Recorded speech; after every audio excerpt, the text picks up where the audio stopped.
آج ہونے والی سماعت آپ کو پتہ ہے کہ تحریک انصاف کے چیئرمین بانی قائد عمران خان کا جو ویسے تو آپ کو پتہ ہے مین اسٹریم میڈیا پر نام لینا بھی پابندی ہے، لیکن جو میں آج آپ کو عدالتی حوال بتاؤں گا کہ ان کا جو توشہ خانہ کیس میں سزا معطلی پر ایک پٹیشن تھی اسلام آباد ہائی کورٹ میں، اس میں سماعت ہوئی۔ امجد پرویز ایڈوکیٹ الیکشن کمیشن کی طرف سے پیش ہوئے، جبکہ اس طرف سے سردار لطیف کھوسہ ایڈوکیٹ سپریم کورٹ عدالت میں پیش ہوئے۔ یہ کوئی سماعت 1.5 گھنٹے تک جاری رہی۔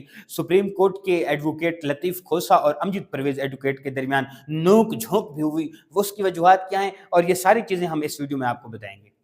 جی تو دوستو، سب سے پہلے یہ سماعت جب شروع ہوئی تو امجد پرویز ایڈوکیٹ روسٹم پر آئے۔ انہوں نے کہا دیکھیں کہ ابھی تک جو اپیل کنندہ ہے جس نے پٹیشن دائر کی ہے اس کے وکلاء نہیں پہنچے، لیکن کچھ دیر بعد لطیف کھوسہ عدالت میں آ گئے تو انہوں نے روسٹم پر کہا کہ دیکھیں ہمیں تو روکا گیا ہے، ہمیں اندر نہیں آنے دیا جا رہا تھا، تو ہم اس لیے تھوڑا لیٹ ہو گئے۔ تو عامر فاروق نے کہا کہ رجسٹرار صاحب کو میں کہتا ہوں کہ اس طرح وکلاء حضرات کے ساتھ یہ کام نہ کیا جائے۔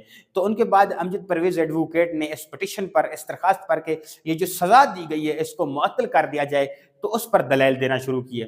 دلائل دیتے انہوں نے کہا کہ یہ جو جتنے بھی عدالتی فیصلے پیش کیے گئے ہیں، مثال کے طور پر یہ عدالتی فیصلے تو ہیں، اس فیصلے میں سزا معطلی کی بات کی گئی ہے، اس فیصلے میں جو سیشن کورٹ کا فیصلہ ہے، جو ڈیسیژن ہے، اس کو معطل کرنے یا اس کو سسپینڈ کرنے یا اس کو ریکال کرنے یا اس کو ختم کرنے کی بات بالکل نہیں کی گئی۔ انہوں نے دلائل دیتے ہوئے کہا کہ یہ جو پٹیشنر ہے، پٹیشنر نے خود مانا ہے کہ میں نے یہ چیزیں لی ہیں، اس کے بعد سیشن کورٹ نے ان کو فیصلہ سنایا، اس فیصلے کو معطل نہیں ہونا چاہیے۔ ان کے جو جتنے بھی گفتگو تھی وہ محور یہی تھا۔ اس پر جب نوک جھونک شروع ہوئی تو اس وقت شروع ہوئی جب لطیف کھوسہ نے کہا جی سر آپ کے دلائل ہو گئے ہیں، تو انہوں نے کہا نہیں میں نے تو ابھی دلائل دینے، میرا تو ابھی اتنا ٹائم ہے۔ تو انہوں نے کہا دیکھیں اب ہم نے بھی دلائل دینے ہیں، ایک دن میں آپ دلائل دیں، صبح سے عدالت میں آپ کھڑے ہوئے ہیں، 1 گھنٹہ ہو گیا، آپ ایک ہی بات کر رہے ہیں کہ فیصلہ معطل نہیں ہونا چاہیے، فیصلہ معطل نہیں ہونا چاہیے، فیصلہ قائم رہنا چاہیے۔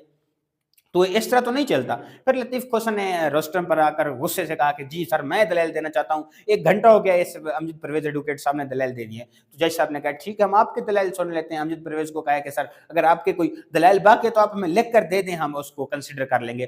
تو سب سے پہلے لطیف کھوسہ روسٹرم پر آ کر کہا دیکھیں 8 فروری کو الیکشن ہو رہے ہیں اور الیکشن کے وقت چیئرمین پی ٹی الیکشن لڑنا چاہتے ہیں، تو ان کو اس بنیاد پر کہ توشہ خانہ کیس میں جو ہے نا آپ ان کو نااہل قرار دے رہے ہیں۔ اس طرح کے کیس تو یوسف رضا گیلانی پر ہیں اور کیا کہتے ہیں زرداری صاحب پر ہیں اور دیگر قائدین پر، سیاسی پارٹیوں پر ہیں، تو ان کو تو کالعدم نہیں، ان کو تو نااہل نہیں قرار دیا گیا تھا۔ ان کے فیصلے کو تو بس ابھی تک ان کے ٹرائل چل رہا ہے۔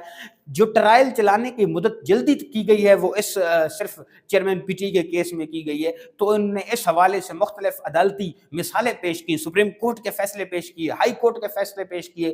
ان فیصلوں کے بعد عدالت نے فیصلہ محفوظ کرتے ہوئے لطیف کھوسہ اور ایڈوکیٹ امجد پرویز ایڈوکیٹ کو کہا کہ ٹھیک ہے ہم یہ آپ کے دلائل ہم نے سن لی ہیں، اب عدالت کی مرضی ہے، عدالت فیصلہ کرے۔